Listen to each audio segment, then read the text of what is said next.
Veíamos la vez pasada, empezamos a ver el tema del Mayflower, el mito de una América masónica, y mencionamos también sobre esos pasajeros y su lucha por la libertad. Hablamos de Robinson, hablamos de William Bradford, que condujeron esa pequeña congregación que, aunque estaba empobrecida, no dejaron de buscar influenciar a los creyentes ingleses, alertándolos sobre la necesidad de regresar al camino de Dios, pues de encontrar ese camino por medio de las escrituras.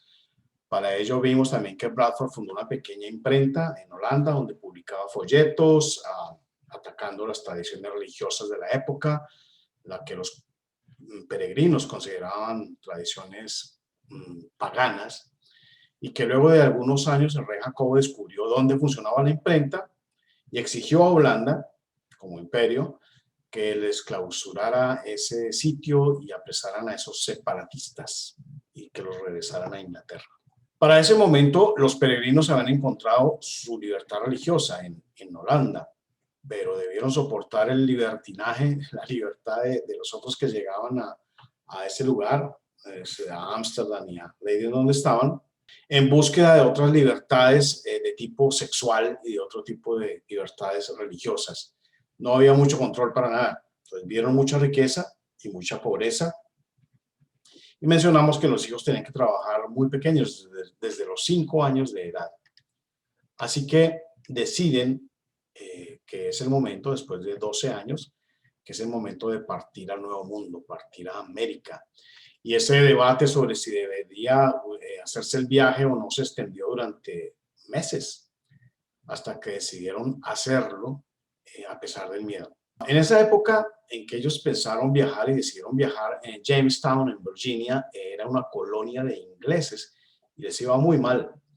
Había muchas tasas muy altas de mortalidad, era el año 1617, había cerca de tal vez 1.500 europeos por mucho, y había 50 millones de indios. Entonces, viendo que Ámsterdam no era un buen lugar para criar a sus hijos ni mantener la adoración a Dios, decidieron emigrar a América. Vimos que se embarcaron de nuevo, zarparon definitivamente a América luego que el barco se les había hundido, que a más o menos unas 25 personas decidieron quedarse. Bradford parte hacia América y se queda el pastor Robinson. Bradford cuenta que más de 102 personas, entre peregrinos y entre miembros de la tripulación, que no eran de la congregación, tuvieron que compartir un espacio reducido con cerdos, con cabras, con pollos, con provisiones. Después de mucho sufrimiento, de mucho sufrir en alta mar, azotados por vendavales, que era una mala época para viajar, llegaron a tierra firme y las enfermedades empezaron a diezmar el grupo. Incluso antes de desembarcar una revuelta que ocasionó, incluso hay muchas pinturas sobre eso, ocasionó que los tripulantes del barco, tanto los peregrinos como la tripulación, llegaran a un acuerdo, hicieran un pacto de una ley. Hicieron un pacto y pues los peregrinos que estuvieran muy de acuerdo, pero tuvieron que firmarlo. No era un acuerdo de democracia, sino uno de obediencia a una autoridad electa que impusieron los del barco, y los peregrinos no tuvieron más remedio que hacer. No desembarcaron pues en Jamestown, es una ciudad muy bella, un pueblito muy bello, como lo había autorizado el rey, sino lejos de ahí, donde sufrieron ataques de los indios. Esto los obligó a embarcarse de nuevo y viajar un poco más hacia el norte, hasta lo que hoy es Plymouth, Massachusetts. El 11 de noviembre desembarcaron, pero la esposa de Bradford, hay gente que trata de ocultar esta verdad, pero es una verdad, ella se suicidó. Hay gente que dice que no, que fue que se ahogó, que se lanzó del barco, no, que se cayó, pero no sé. La realidad es que se suicidó y Bradford quedó sumido en la depresión. El 25 de diciembre de 1620 empiezan la construcción de un poblado, ya en Plymouth. Entre tanto, las enfermedades habían matado casi a diario a una persona. En marzo de 1621 habían muerto casi todos, según narra Bradford. Pero entonces un indígena de la tribu Wampanoag los visita para darle la bienvenida y averiguar por su tiempo de estadía. Los indígenas querían saber, bueno, ¿qué van a hacer? ¿Se van a quedar? ¿Como cuándo se irán? Entonces los jefes Wampanoag y de otras familias hacen un acuerdo de cooperación con los peregrinos. Un indio llamado Squanto, que hablaba muy bien el inglés, les enseñó a los inmigrantes a sembrar maíz, eso es cierto, a cocinarlo, pues en Europa no había maíz, les enseñó a pescar, les enseñó a construir las casas adecuadas para el clima. Bradford escribió que Squanto fue un instrumento especial enviado por Dios para el bienestar de la comunidad, mucho más allá de las expectativas, dice Bradford. Poco a poco hicieron las paces con otros grupos de indios que eran hostiles a los peregrinos y la abundancia llegó al poblado, así que los inmigrantes decidieron darle gracias a Dios, recuperando una fiesta que ya se celebraba en Inglaterra, que tenía que ver con la fiesta de las cosechas, una fiesta judía, una fiesta hebrea. Cuando empezaron la celebración, el jefe Massasoit de los Wampanoag llegó acompañado de 90 guerreros, pero no llegaron a combatirlos ni a destruirlos, sino a unirse a la celebración. Entonces, indígenas, colonos, comieron de ese maíz cosechado. Los indios contribuyeron al festín con como 5 o 6 venados, una comida considerada por los Wampanoag como de muy buen estatus, de muy buen nivel, solamente para las personas que eran dignas de alta estima, o sea, los tenían en alto aprecio a los peregrinos. Fueron 3 días de comida y fiesta, marcó el inicio de una paz que duraría 50 años. O sea, convivieron 50 años en paz. En 1623, con la promoción del gobernador William Bradford, se formalizó esta fiesta como tradición. Es lo que se conoce hoy en día como el Thanksgiving, el Día de Acción de Gracias. Entonces, sea cual fueran los intereses de los indígenas y de los europeos para celebrar estas alianzas, el sustrato de este viaje que empezó en Inglaterra, pasando por Holanda, con prisiones, con muertes, con persecuciones, fue la necesidad imperiosa de un grupo de personas que solo buscaban poder estudiar las Escrituras y aprender de Dios sin la intervención de nadie más que la guía divina. Ese solo espíritu los animó a aguantar lo que padecieron y a ver en cada nueva etapa de esa búsqueda la fuerza necesaria, encontraron la fuerza necesaria para seguir adelante, para encontrar esa tierra donde pudieran adorar a Dios como ellos lo estaban entendiendo en las Escrituras. Ese sentimiento, esa búsqueda, ese estado donde prevalecieran los principios cristianos, es lo que movió luego a los norteamericanos a liberarse del yugo inglés y a independizarse, estableciendo una nueva nación que fue fundada sobre esos mismos valores de los peregrinos. Esa nación que fundaron y que sería ratificada por la independencia, se convertiría luego en una luz para el mundo. Por eso repetimos, por eso se odia tanto a los Estados Unidos de América, porque se ha convertido en ese faro, en esa luz para el mundo, para las personas que buscan esa libertad como el mayor de los tesoros y como el motivo por el que vale la pena entregar, si es necesario, hasta la propia vida. Cuando los peregrinos llegan a América, buscaban establecer esa nación, una nación basada o un estado basado en los valores morales absolutos contenidos en las Escrituras. Entonces, William Bradford fue uno de los sobrevivientes. Su tumba se encuentra hoy en día en Plymouth, sin las arandelas de las tumbas de Simón Bolívar o de Pablo Escobar o nada, una tumba normalita igual a otras. Es una tumba que sirve para el propósito de recordar de dónde viene el origen de este gran país. William Bradford fue el gobernador de la colonia de los peregrinos durante 30 años. Y sobre su tumba, varios años después, hicieron una tabla recordatoria que dice, en hebreo, dice: mi salvación viene de Jehová. Los descendientes de estos peregrinos también dejaron un monumento que no se conoce. En las escuelas no se enseña.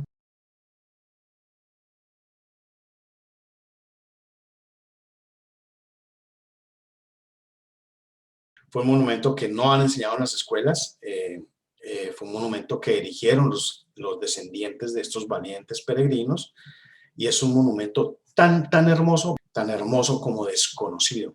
Les decía que se llama la matriz de la libertad, pero no es la matriz, pero es la matriz de la libertad. Pero en las escuelas de Estados Unidos, desde que se inició acá la crisis religiosa, quitando la oración y la lectura de la Biblia en las escuelas, que coincidió con el comienzo del declive moral de los Estados Unidos como nación.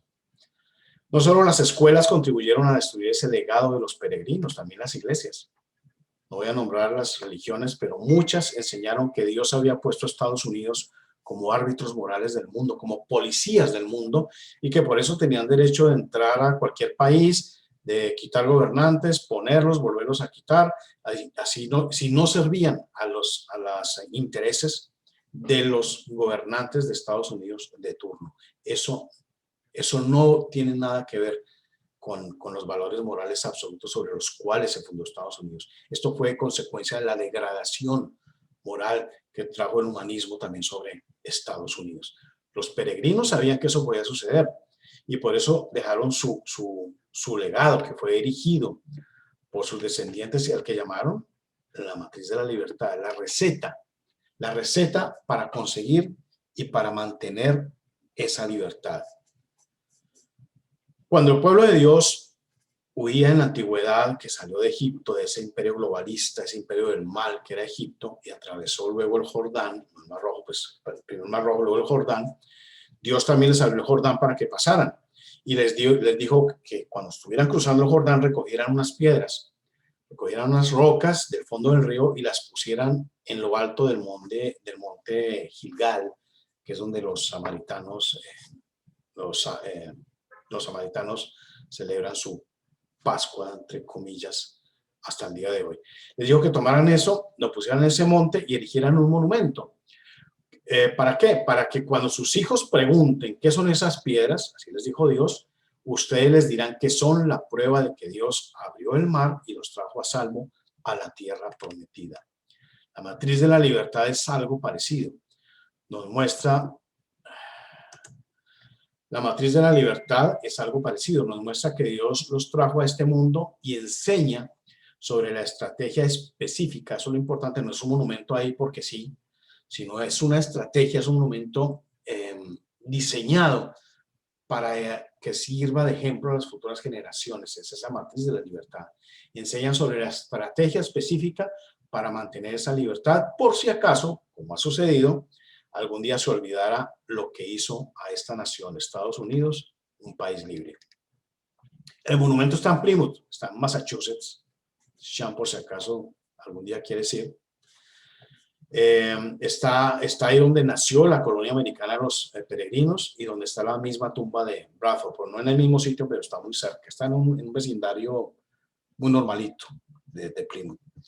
El monumento se terminó en 1889 y a pesar de que se llamó la matriz de la libertad, ahora ese nombre le pusieron, por ahí lo refundieron y le pusieron como monumento a los antepasados, para que se olvide la importancia de este monumento. Es un monumento, empezando por ahí, que mide 25 metros, 180 toneladas de granito sólido. Es el mayor monumento de granito de todo Estados Unidos. Pero ni así, ni por esa razón, se le considera un sitio turístico, ni las escuelas enseñan siquiera dónde queda esto. Su construcción duró 70 años. Se hizo con dinero del Congreso y con la legislatura de Massachusetts. Se construyó para que sirviera de recuerdo, como ya lo mencionamos, y es el mayor legado de los peregrinos. En caso de que se olvidara cómo se forja la libertad, en caso de que sucediera, recordar cuál es la fórmula y por qué se ha olvidado. Hay un bello documental que yo se lo voy a pasar cuando lo quieran, que habla de cómo como nación, dice ahí, ese monumento nace, dice, el documental dice, como nación hemos intentado muchas formas de cambiar el país, pero esta manera, la manera de los peregrinos, que se resume en ese monumento, es la única que ha funcionado. O sea, en los tiempos modernos han hecho de todo, pero la única que ha funcionado fue la que instauraron los peregrinos. Voy a hablarles un poquito de esa acuerdo, matriz de la libertad, y es la estrategia con la que se forja o se forjó la libertad de esta nación. Si alguien quiere usar alguna otra estrategia, pues no ha funcionado, no ha funcionado. La estatua se dirige sobre todo el monumento. Hay una palabra que tiene la inscripción que dice fe. Esa fe, la estatua que está sobre la fe, tiene una mano, tiene un dedo señalando hacia el cielo, porque en el cielo está Dios, el Dios de la Biblia, Jesucristo. Esto significa que ellos creían que la única fe que podría traer la libertad al nuevo mundo era la fe en el único Dios verdadero, el Dios de la Biblia. La estatua de la fe sostiene en la otra mano, sostiene una Biblia abierta, lo cual indica que la leían, que eso les daba la fe y así obtenían la sabiduría de Dios. Y ahí tiene una estrella en la frente que lo indica. Hay otras estatuas debajo de esa de la fe, unidas a ella. Significan que sin ella, sin la fe, todo se cae, todo se desmorona. La fe es el principio de todo. La estatua que le sigue abajo es el de la estatua del carácter y la moral, que conforman la libertad interna, que es el comienzo de cualquier libertad. Esa estatua de la moral no tiene ojos. Eso lo hicieron a propósito. Eso significa que mira hacia adentro de sí misma, y que indica que hay una transformación del corazón interno que causa la transformación externa, como lo dicen las Escrituras. Por eso los valores morales absolutos como base para la formación de una nación. Ya vamos entendiendo. La moral, esta estatua de la moral tiene en su mano izquierda los 10 mandamientos y en la derecha la voluta de la revelación, como donde se enrollan los papiros antiguamente, donde cuando uno ve una película, las cosas esas grandes, donde esa es la voluta. Eso significa que para tener moral se necesita un estándar, una referencia moral absoluta, incambiable, inmutable, Dios. Que debe haber una transformación, primero una transformación interna, de permitirle a Dios que nos cambie primero, que nos cambie nuestras mentes, que nos cambie nuestro corazón. Ahí viene lo que hablamos, desaprender lo malo. Para ellos la moral empezaba en el corazón, no afuera, adentro. En la Inglaterra de donde huyeron se imponía desde arriba, desde el poder del rey, del gobernante, del tirano. Él decidía, igual que en todos los imperios humanistas, lo hacían los emperadores, los reyes, los líderes religiosos. Ellos decidían lo que era bueno y lo que era malo. La gente obedecía sin tener ningún convencimiento y sin sentirlo adentro, sin interiorizarlo, sin tenerlo primero en su corazón. Los cristianos, como ya le hemos dicho aquí muchas veces, pensamos que ese cambio nace primero en el corazón. Los cristianos creemos que Dios produce ese cambio interno que luego se manifiesta en un cambio en las acciones que nosotros hacemos, por una redundancia.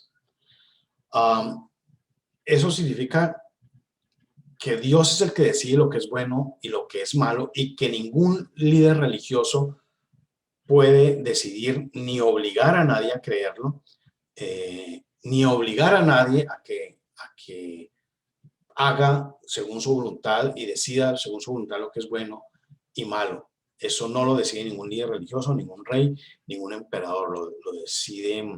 Lo definen las Escrituras y nace como consecuencia interna del actuar de cuando uno lee las Escrituras. Nace dentro de cada creyente.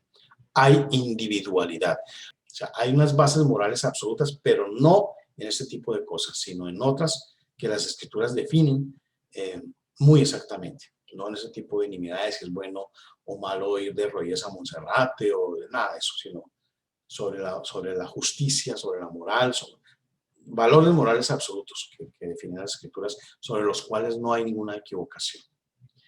Eso es lo que se llama libre albedrío. Ser miembro de una iglesia, como lo creían firmemente los peregrinos, no hace a nadie cristiano. Entonces, en la estatua hay una estatua lateral al lado de esta, de la moral, y dice el evangelista. El evangelista se ve escribiendo los evangelios. Quiere decir que necesitamos los evangelios porque nos enseña que Dios se hizo carne para liberarnos. O sea, libertad es la esencia del monumento. Y esa libertad que nos dio Dios y que nos trajo Dios mediante su sacrificio, el sacrificio de su Hijo Jesús. Entonces, hasta el momento del movimiento que originaron los peregrinos se creía lo contrario. Pero ellos, leyendo las escrituras, encontraron que la moral empieza internamente con el evangelio, no con el rey, no con el obispo, no con el líder religioso, sino con las escrituras. Empieza internamente mediante ese proceso de leer las escrituras. Y que esa lectura de las escrituras es la que va formando la fe. Y que la fe va transformando a las personas. Eso es lo que creían los peregrinos. Por eso es que el globalismo ha hecho quitar la lectura de las escrituras de las escuelas, incluidas las escuelas de Estados Unidos. Ellos saben lo peligroso que puede ser el conocimiento de las escrituras, lo peligrosa que puede ser la Biblia para el proyecto globalista. Entonces, la lectura de las escrituras logra que las personas entiendan lo que es bueno y malo, lo decidan internamente desde la óptica de su creador. En cambio de que se lo digan los reyes, los emperadores, los presidentes, los congresistas, los líderes religiosos, solamente Dios. Eso es muy peligroso, ¿verdad? El monumento también nos enseña otra estatua, es la ley. Entonces, a pesar de que la Biblia nos muestra, las escrituras nos muestran lo que es bueno, lo que es malo, se necesita una ley que aplique por igual para todos, que nos permita vivir en grupo, en sociedad, en conjunto. Vuelve el ejemplo. ¿Es malo ir a fiestas, sí o no? Pues que cada uno mirará como en su libertad cristiana. Pero que el Estado me venga a mí a decir si es bueno o es malo ir a una fiesta, o que si me meten a la cárcel por usar o no usar estas máscaras para el coronavirus, eso es grave, eso es grave. Entonces, hay cosas sobre las que no puede decidir el Estado, que son esas cosas que trae la libertad religiosa, la libertad interna, pero hay otras cosas que deben ponerse como ley para todos, basadas en los valores morales absolutos de las Escrituras. Entonces, esa estatua de la ley nos está diciendo en ese monumento que se necesita la ley para que sirva de base para la sociedad. Debe haber un orden en la sociedad. Los principios de la ley de Dios se relacionan siempre con la ley civil. De hecho, la Constitución de Estados Unidos, que es la primera constitución del mundo, se basó precisamente en los valores morales absolutos de las Escrituras. Es la primera constitución y de ahí toman como ejemplo todo el resto de las naciones, sus constituciones, incluidas las muchas que se originaron en la Revolución Francesa. Intentaron copiar la americana, pero sin el componente de las escrituras, y por eso tuvieron que hacer muchísimas, ninguna les funciona. Esta forma de ley contiene igualdad, por eso en la mano derecha se extiende hacia el frente en señal de misericordia, hacia una estatua que también se llama misericordia, y hacia quienes se someten a la ley. Esta clase de ley tiene ese grado de equidad. Eso lo muestra la otra estatua, que está al otro lado de la misericordia, y la estatua de la justicia. La justicia sostiene en su mano esa balanza que representa la justicia y la equidad, la igualdad ante la ley, sean pobres o sean ricos. Que cuando se comete un delito, nos enseña esta estatua, este monumento, el castigo debe ser igual para pobres y para ricos. No importa si se ha sido presidente de la República o jornalero o lo que sea. Tiene que existir igualdad ante la ley. Ese es un principio cristiano. Del otro lado se ve una estatua que representa lo que no tienen las naciones humanistas y tiranas, ya lo mencionábamos hace un momento. En la América prehispánica, los incas, los aztecas, los muiscas, los caribes, los mayas, los arahuás, los que quieran, funcionaba una justicia que dependía del capricho del cacique o del gobernante. Si el gobernante quería arrancarte el corazón, lo podría hacer sin ningún problema, sin contrapeso. Si quería enterrarlo vivo, sin ningún problema. Si quería coger los hijos de las mujeres o de las otras familias y enterrarlos ahí para construir su casa, como pasaba con los muiscas en Bogotá, Lo podían hacer perfectamente, sin ningún contrapeso, sin ningún problema. Esa estatua se llama la misericordia. La misericordia va al lado de la ley, según este monumento, porque debe estar junto a la ley. Se necesita la misericordia junto con la ley, junto con la gracia también. En el tipo de ley basada en las normas contenidas en las escrituras, siempre hay un componente muy, muy grande de misericordia. Entonces, el secreto revelado de esta matriz de la libertad, que casi nadie conoce, es ese. Se empieza con la fe en Dios, en el Dios verdadero, porque eso es lo que produce el cambio interno en el corazón, desde el corazón hacia afuera. Las escrituras nos dan entonces la medida para juzgar lo que es bueno y lo que es malo en este mundo gobernado por Satanás, un mundo globalizado, un mundo bajo el poder de Satanás. Recuerden que Satanás sigue siendo el gobernante legal de este mundo y eso no hay que olvidarlo.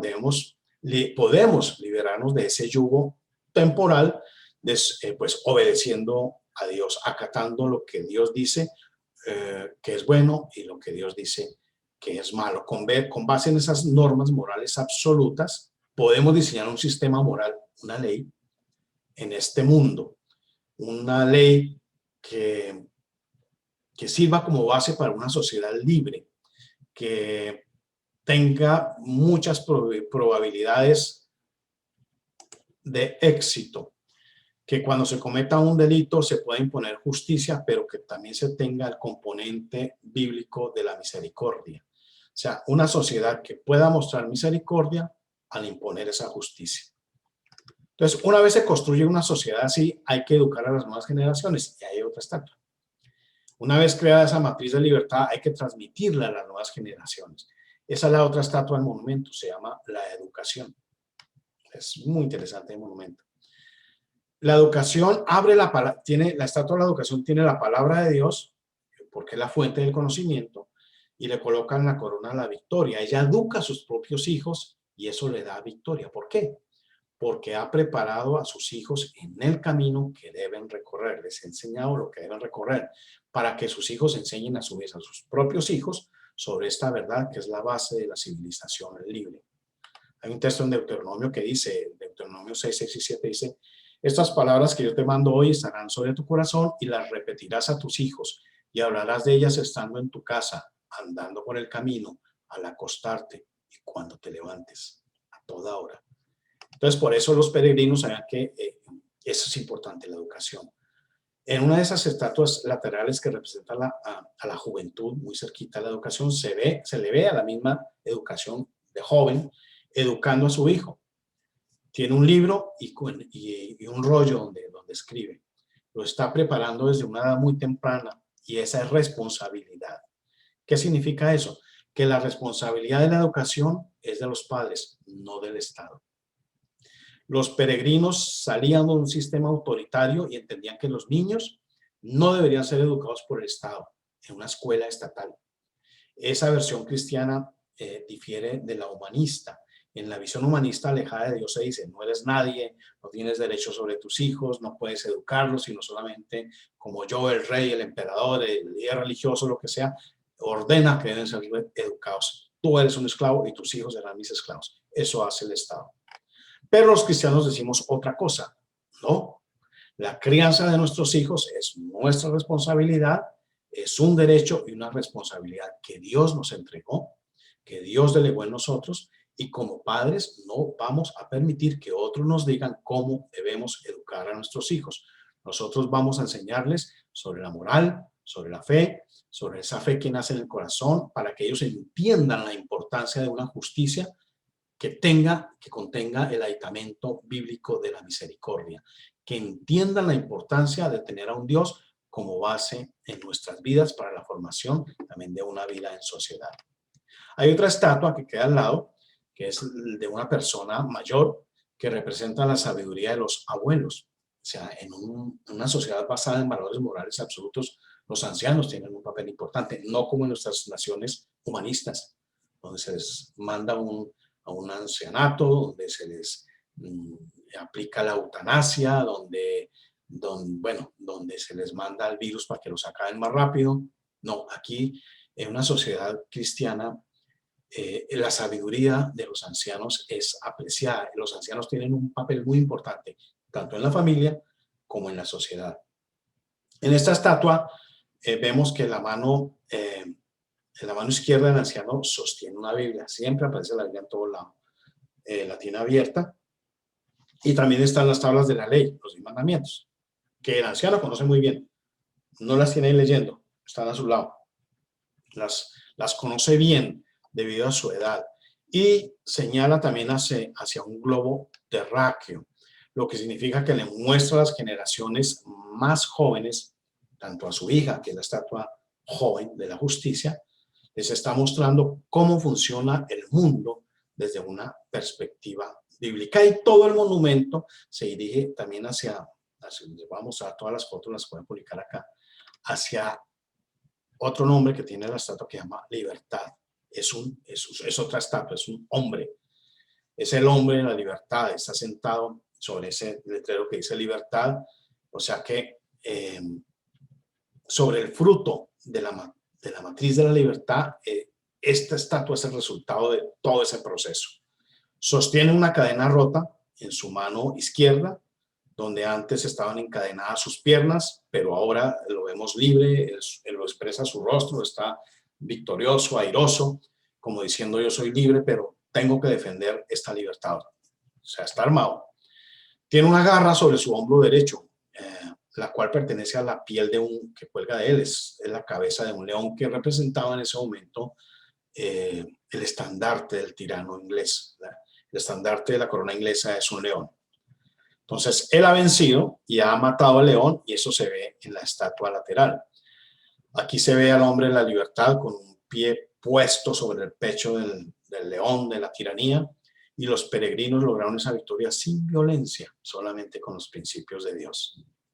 Este hombre de la libertad es poderoso, es fuerte, se defiende, tiene una espada en la mano. Está armado, tiene licencia.